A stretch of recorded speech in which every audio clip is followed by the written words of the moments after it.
O primeiro tipo de sujeito é chamado de sujeito simples.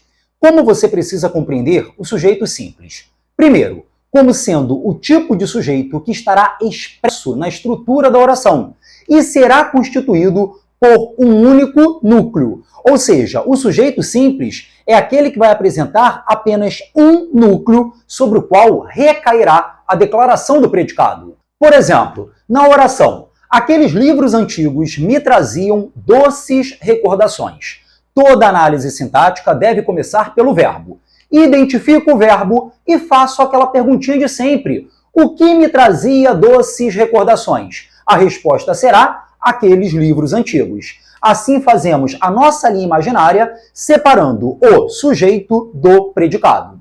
Observe que o sujeito, aqueles livros antigos, é formado por 3 palavras. E dessas palavras, qual é a mais importante sobre a qual recai a declaração do predicado? É a palavra livros. Portanto, livros constitui o núcleo do sujeito. Já que esse sujeito é composto de um único núcleo, nós dizemos que ele é um sujeito simples. Então, sujeito simples é aquele que está expresso na oração e é organizado por apenas um núcleo sobre o qual recai a declaração do predicado. Mais um exemplo.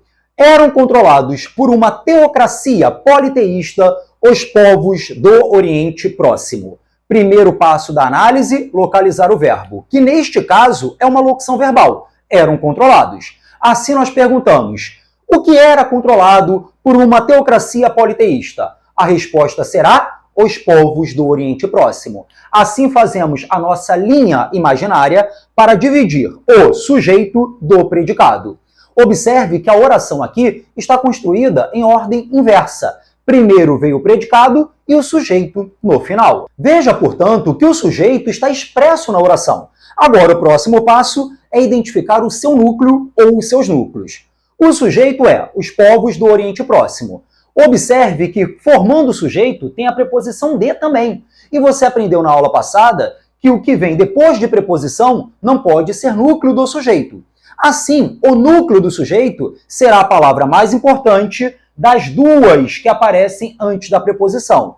Nós temos, antes da preposição de, o artigo os e o substantivo povos. E entre artigo e substantivo, a palavra mais importante é o substantivo.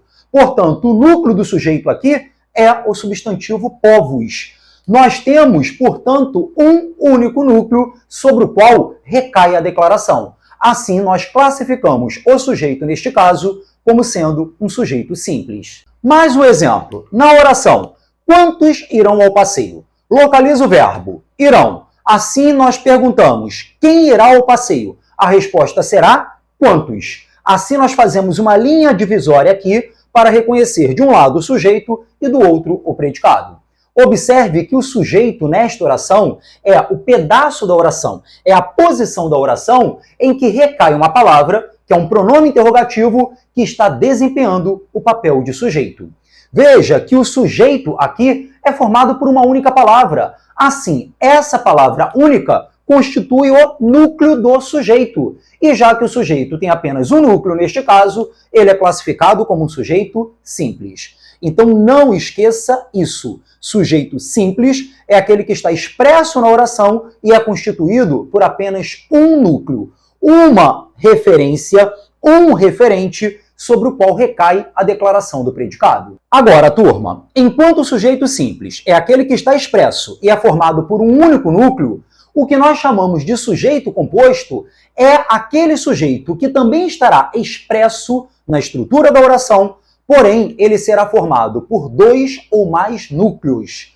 O sujeito simples tem apenas um núcleo e o sujeito composto tem mais de um núcleo. Toma como exemplo a oração.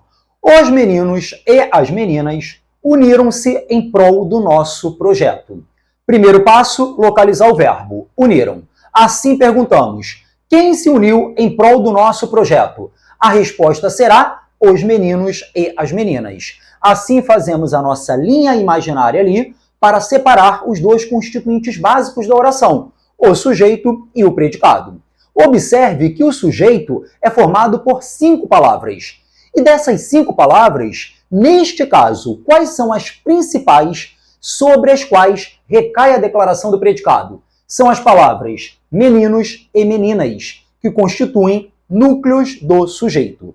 Assim, se o sujeito é composto por dois núcleos, nós dizemos que ele é um sujeito composto. Então, sujeito composto é o que está expresso e é formado por dois ou mais núcleos. Mais um exemplo. Marcaram a literatura brasileira. Memórias póstumas de Brás Cubas, Quincas Borba e Dom Casmurro. Primeiro passo da análise, localizar o verbo. Neste caso, marcaram. Achado o verbo, perguntamos: o que marcou a literatura brasileira? A resposta será Memórias póstumas de Brás Cubas, Quincas Borba e Dom Casmurro. Assim fazemos a nossa linha imaginária para separar os dois termos da oração, o sujeito e o predicado.